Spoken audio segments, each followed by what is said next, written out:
It's now apparently a criminal offense, a felony in this country, to suggest the 2020 presidential campaign was not on the level. That crime appears to form the basis of one of Donald Trump's pending indictments. He's an election denier.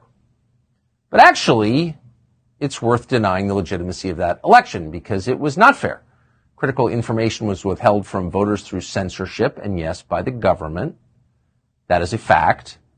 It's also a fact that Mark Zuckerberg spent $400 million to control voting in various places around the country and affect the outcome.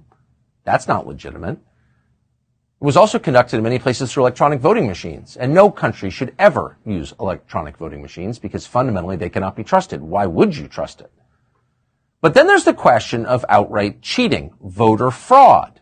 Was there voter fraud? Well, we know there was some, but was it widespread? That is a hard allegation to prove, though of course many people believe there was widespread fraud.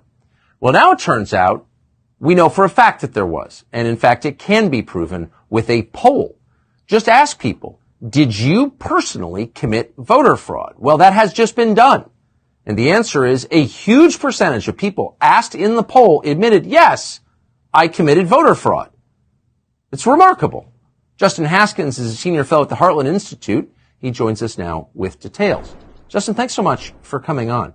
If you could just start by giving us the results, the shocking results of this poll, and we'll go from there.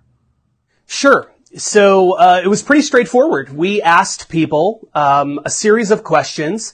The first of which is, or one of the first questions was, did you vote in the 2020 election, and did you vote with an absentee ballot? And if they answered yes to both of those questions, then we asked a bunch of questions related to voter fraud. We didn't tell them that we were asking, did you commit voter fraud? We just asked them about various behaviors. So for example, we asked people, did you vote in a state where you're no longer a legal resident? That's a pretty straightforward question. If you're not a permanent resident of a state, you can't vote there. 17% of people, nearly 1 in 5, said yes, they did do that. We asked people, did you fill out a ballot for someone else on their behalf? That's also illegal. You're not allowed to fill out someone else's ballot. 21% of people said yes to that question. We asked if people forged the signature of a friend or family member on their behalf, with or without their permission. We actually put that in the poll question, and 17% of people said yes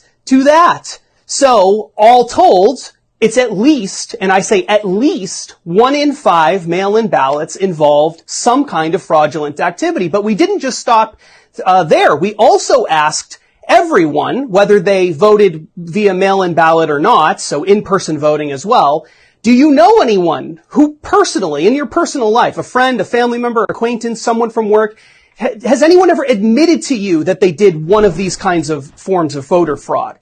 And 10% and 11%, we asked 2 different questions on that, said yes, people admitted to me that they committed voter fraud. Thanks a lot for watching us on X. There is a lot more to see, and you can find it on tuckercarlson.com. We hope you'll join us.